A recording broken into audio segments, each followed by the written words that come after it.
नमस्कार दोस्तों अक्सर लोगों के सवाल होते हैं कि हमें किस कंडीशन में एक्सरसाइजेस करनी चाहिए और किस कंडीशन में एक्सरसाइजेस नहीं करनी चाहिए।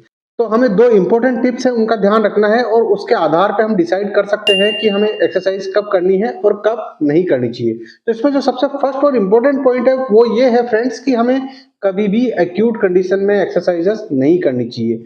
यानी रिसेंटली अगर हमें कोई इंजरी हुई है, कोई चोट हमें लगी है, तो उस कंडीशन में हमें एक्सरसाइजेज नहीं करनी होती है। उस कंडीशन में हमें उस पार्ट को रेस्ट देने की ज़रूरत होती है। उस कंडीशन में हमें उस पार्ट पे आइसिंग करने की ज़रूरत होती है, जिससे उस पार्ट की जो हीलिंग प्रोसेस है वो इंटरप्ट ना हो और प्रॉपर तरीके से वो हील हो सके। अगर आपको रिसेंटली कोई इंजरी हुई है और अगर आपने एक्सरसाइज की है उसकी, तो उससे वो जो इंजर्ड पार्ट है उसकी जो हीलिंग प्रोसेस है वो इंटरप्ट होगी और उससे आपकी जो प्रॉब्लम है वो रिजोल्व नहीं होगी, बल्कि आपकी जो समस्या है वो बढ़ जाएगी। तो अगर आपको रिसेंटली कोई चोट लगी है तो उस कंडीशन में आपको कभी भी एक्सरसाइज नहीं करनी चाहिए, बल्कि उस कंडीशन में आपको उस पार्ट को रेस्ट देने की जरूरत होती है।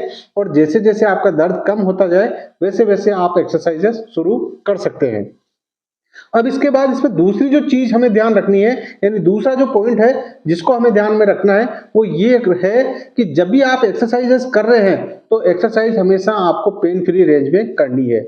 अगर आप कोई एक्सरसाइज कर रहे हैं और उस एक्सरसाइज को करते समय अगर आपको दर्द हो रहा है तो उस एक्सरसाइज को आपको नहीं करना है। मान लीजिए आपको कमर दर्द की तकलीफ है और अगर आपको किसी ने सजेस्ट किया है कि आपको कोबरा पोज करना है यानी भुजंगासन करना है, और जब भी आप कोबरा पोज कर रहे हैं, भुजंगासन कर रहे हैं और उससे आपका कमर का दर्द बढ़ रहा है, उससे आपका पैर का जो दर्द है यानी आपका जो सियाटिका का जो दर्द है वो बढ़ रहा है, तो कभी भी आपको कोबरा पोज या भुजंगासन नहीं करना है, क्योंकि उससे आपकी जो तकलीफ है वो बढ़ रही है।